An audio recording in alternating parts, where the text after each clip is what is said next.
Ang higanteng zombie ay umungol ng malakas na madirinig sa buong paligid. Pero biglang may kakaibang nangyari. Nagkakalasa ng mga bakal sa katawan nito dahil dito ay na-realize ni Lou na umaasa lang ito sa fusion absorption para maging malaki. Siguro'y itinatago nito sa loob ang main body niya. Nangihina na ang higanteng zombie kaya agad na umaksyon ang team nila Lou. Hindi nila pwedeng patagalin pa ang sitwasyon dahil baka may mabiktima pa ang zombie. Para kay Lou ay nakaka-enjoy ang labanang ito dahil bukod sa malaki ang kalaban ay kakaiba din ang structure nito. Habang si Sunge naman ay nasabing marami na siyang nakitang expert sa pamilya nila pero kakaiba ang batang ito. Siguradong isa siyang hidden professional. Imbes na mag-isip ng kung ano-ano ay na-realize ni Sunge na maswerte sila dahil may kasama silang napakalakas. Hindi lang talaga niya inaasahan na mag-i-stand out ang batang ito dahil nga grupo sila ng mga professional. Inilabas nga ng iron-skinned zombie ang tunay na anyo nito. Hindi na nga nagpatumpik-tumpik pa si Lou. Sinugod niya agad ito ng walang pag-aalinlangan. Tinalon nito ni Lou at sinapak ng kalamoy siya si Manny Pacquiao. Rekta ang sundok sa core ng zombie at ayun, knockout ang kalaban. Pinulbos nga ni Lou ang zombie at ang naiwan na lang sa eksena ay ang pira-piraso nitong katawan. Natapos nga ang laban at ang ating undisputed champion of the undead na si Lou ay napakaangas. Grabe, antindi nun. Napanganga na lang si Miss Kai sa nasaksihan niya. Hindi siya makapaniwala na natalo nila ang guardian na zombie. Habang si Kinkyu naman ay napaisip ng malalim. Ang dami niyang tanong sa isip niya tungkol sa mysterious na mga skill ni Lou. Imposibleng ang tulad niya ay kayang tumalo ng boss nang hindi man lang nahihirapan.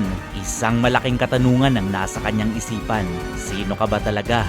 Lufan. Isang treasure chest ang nag-appear nang matapos ang labang ito. Ipinaalala ni Kinkyu kay Lou ang tungkol sa deal nila. Sinabi niyang paghahatian nila ang treasure base sa napag-usapan. Tumango naman si Lou. Iniisip na niya kung ano ba talaga ang nasa loob ng treasure chest. Hindi na makapaghintay si Lou na makita ito. Masasabi nga natin na hindi talaga nila kilala ang isa't isa bago simulan ang quest na ito. Kaya naman halos lahat sila ay minaliit si Lou. Na-realize ito ni Kinkyu kaya naman ay humingi siya ng tawad kay Lou kung pinagdudahan nila siya. Tumango si Lou at okay lang naman sa kanya ito. Ayaw din niyang magtanim ng sama ng loob kaya mas okay yung bati-bati na. Si Sunge naman ay biglang sumingit sa usapan. Sinabi niyang ang lupit ng mga galawan ni Lou. Sabi pa niyang kaya ni Lou tapusin ang hidden realm ng solo. Kahit pa kasi combat professional sila sumusunod lang sila kay Lou. Tumango lang si Lou pero ang totoo ay sobrang na-appreciate niya ang mga papuring ito. Nag-blush nga siya ng konti dahil sa dami ng papuri. At mabalik sa treasure chest. Nakisuyo nga si Lou kay Kin kung pwede na nilang i-distribute ito. Lumapit nga si Kin sa treasure chest. Kanya itong binuksan at nagulat siya sa kanyang nakita. Surprise! Sa loob ay may strength at antidote potion. Ine-expect nilang makakuha sila ng gold treasures o kaya naman ay mga rare items.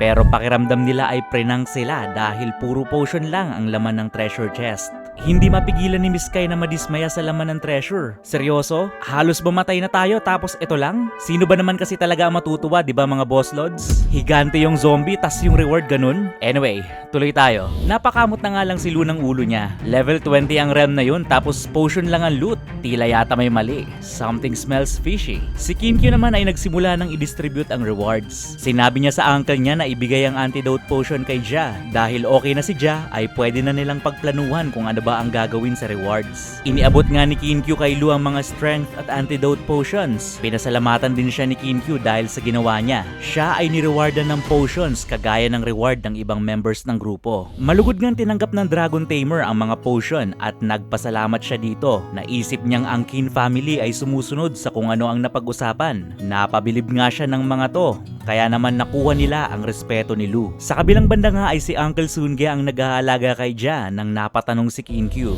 Bakit kaya wala pa ring portal palabas? Natalo naman na nila ang boss ng mga zombie. Bigla namang nagsabi si Miss Kai na hanapin natin ang portal. Simple problem, simple solution. Pero pinigilan nito ni Lou. Alam niyang hindi magandang ideya ang maglibot-libot para hanapin ang portal. Tiningnan nga niya ang kanyang treasure map system. Mukhang ang iron-skinned zombie ay hindi ang final boss na siyang ikinagulat ng mga members. Tila'y naguguluhan si Sunge sa sinabing ito ni Lou. Nagtataka siya kung ano ba ang nadiskubre ni Lou. Pero bago pa humaba ang tanungan ay sumingit si Kinkyu sa usapan. Sinabi niyang meron siyang nararamdamang dark presence. Itinuro nga niya ang lakeside ng village kung saan dun niya nararamdaman ang kakaibang presensya. Nagagawa nga ito ni Kinkyu dahil isa ito sa mga ability niya bilang isang holy light mage. Dahil sa impormasyong ito ay siguradong merong nagtatago sa lake na yon. Isang boss na kailangan nilang talunin para matapos na talaga ang quest. Habang papalapit nga sa lake ay biglang may naramdaman si Lou. Isang dambuhalang halimaw ang lumabas mula sa ilalim. Ang boss na ito ay parang bangungot sa kanila.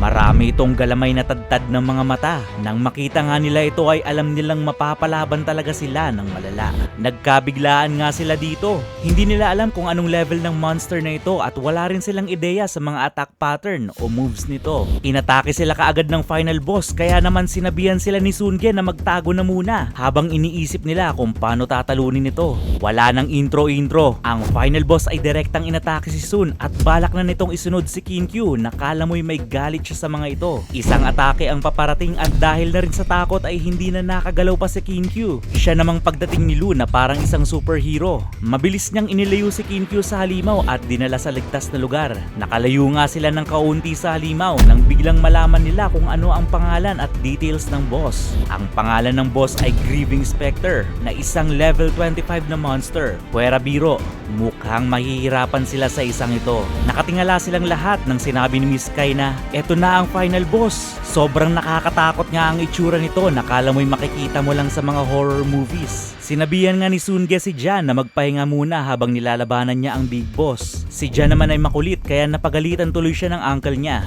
Dali-dali ngang tinakbo ni Lou ang boss. Ang kanilang game plan ay ibablock ni Sunge ang mga atake para protektahan silang lahat. Habang si Lou naman ang bahalang umatake sa boss. Seryoso na si Lou dahil nga sila Sunge at Ja ay naiwan para i-distract ang final boss na zombie. Agad naman niyang naisip na dahil zombie ito ay kailangan rin niyang atakihin ang main body katulad nung nilabanan niyang naunang boss. Ang final boss ay biglang nagpakawala ng nakakatakot na ingay.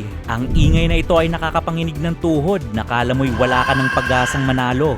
Hindi nga basta-basta ang ingay na narinig ni Lou dahil ang boss na ito ay may abiliting pahinain ang lahat ng nasa paligid ng 20% gamit ang ingay nito. Kahit may debuff effect ay sumugod pa rin si Lou sa boss. Akmang aatakihin niya ito nang biglang sumigaw si Kinkyu tungkol sa mga iron chains. Mabilis ang atake ng chains pero buti na lang ay nagawa pa rin itong iwasan ni Lou. Nakakita nga ng pagkakataon ng boss na ito kaya sunod-sunod niyang iwinasiwas ang iron chains niya. Napakabilis ng mga atake nito at pag tinamaan nga nito si Lou ay siguradong game over na. Imagine kasi, ang lalaki ng mga kadenang yon at siguradong pag tumama ay hindi lang pasa ang makukuha mo. Kahit winarningan ni Kin ang kawawang si Lou ay hindi siya ganun kabilis para iwasan ang lahat ng kadena ng boss. Isang mabilis na wasiwas ang tumama kay Lou na siyang nagpabagsak sa kanya. Ang aksidenteng pagkakamalingan ni Lou ay naging wake up call para sa lahat. Dahil nakafocus ang boss kay Lou, sina Miss Kai at ang iba pa ay agarang umaksyon para makarecover si Lou. Kailangan nilang i-distract ang boss para makakuha ng tiyempo si Lou. Kaliwat kanan ng pag-iwas ni Miss Kai sa mga atake. Si Sunge ay matapang na iwinasiwas ang kanyang espada habang si Ja ay pinipilit ang sariling makatulong sa laban.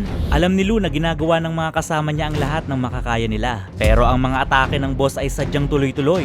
Kapag nagpatuloy ito ay siguradong pupudripin sila ng halimaw. Dahil nga di gumagana ang kanilang strategy, nag-decide si Lou na ibahin ito. Kumapit nga siya sa chain ng mahigpit, sabay sinabihan ng lahat na umatras. Gamit ang Dragon Key ay i-channel niya ang Dragon Energy para makagawa ng malakas na atake. Sumigaw nga siya at ginamit ang Dragon Fang Strike.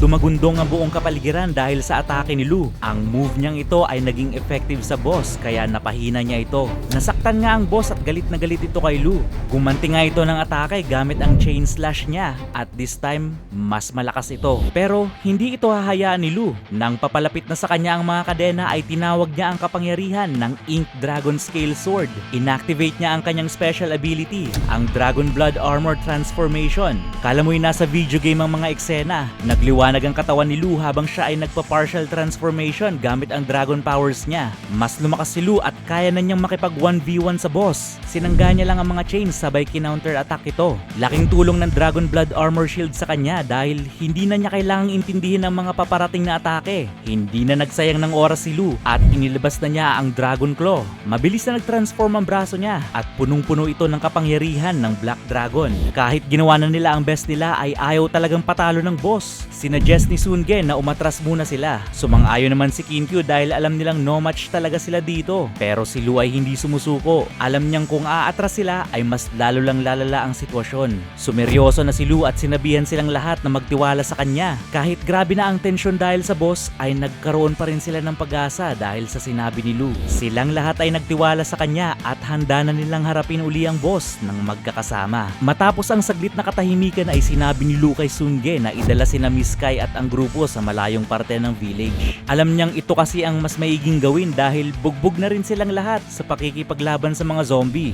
Maangas na sinabi ni Lu na siya na ang bahala sa final boss. Nagets naman ni Sunge ito kaya umagri siya kay Lu at sinabihan ng lahat na sumunod sa kanya. Bago umalis ay sinabihan niya si Lu na, "Mag-ingat ka bata." Pero umiti lang si Lu dito. Curious naman si Kinkyu sa plano ni Lu kaya tinanong niya si Lu kung ano ba talaga ang pinaplano niyang gawin. Sinabihan lang siya ni Lu na susunod na lang siya sa kanila. Hindi pa rin kumbinsido si Kinkyu pero tumango na lang siya kay Lu. Sinabihan ni Miss Sky si Kinkyu na kailangan na nilang magmadali. Naisip na lang nila ni Kinkyu na paano na kaya sila kung wala ang newbie na si Lu. Marami man siyang naiisip ay sumunod na rin siya sa grupo para umatras. Mag-isa na nga lang si Lu ngayon. Naisip niyang kahit hindi sila mga sugatan ay hindi rin nila siya masyadong matutulungan. At alam rin naman nila yon. Kaya heto't kailangan niyang labanan ang boss ng 1v1. Alam ni Lu na napaka-importanteng magtulungan sa gantong sitwasyon. Pero alam ni Lu na magagamit nila ang lakas nila sa ibang paraan para matalo ang final boss. Determinado si Lu na matalo ang boss na ito. Kahit lugi sila ay sisiguraduhin niyang mananalo sila ng team niya. Sa gitna ng malakas na ungol ng final boss ay tinawag ni Lu ang Black Dragon niya at lumabas si Xiaoye. Sinabihan ni Lu si Xiaoye na pwede na siyang lumaban. Ang lahat ay nagulat dahil narinig nila ang isa pang ungol. Nakita nila ang isang malaking dragon. Hindi sila makapaniwala na ang batang si Lu ay nakapagsamo ng Black Dragon. Sino nga ba sa kanila ang mag-aakalang may ganitong tinatagong kapangyarihan si Lu? Mabilis na kumilos si Xiao at kinagat niya ang boss. Matinding damage ang tinamo ng final boss dahil sa ataking iyon. Sobrang hindi inaasahan ng final boss yun. Siguro'y nagsisisi siya dahil bigla-bigla na lang ay may dragon pala silang kasama. Nagpatuloy nga ang laban at si Xiao nga ay hindi binibigyan ng pagkakataon ng boss na makabawi. Matapos nga ang intense na bakbakan ay napatumba niya ang boss. Natameme nga sila at literal na napanganga dahil sa kanilang nasaksihan. Si Lu at ang dragon niya ay tinalo ang final boss. Mind blown talaga sila dahil sa isang kisap mata ay natalo ni Lu at Xiaoye ang final boss na sobrang nagpahirap sa kanila. Bukod pa dun ay personal silang nakakita ng totoong dragon. Kahit na shock at litong-lito, marami na namang bagay ang tumatakbo sa isip ni Kinkyu. Naisip niyang ang dragon tamer na pinag-uusapan ng lahat ay walang iba kundi si Lu Fan.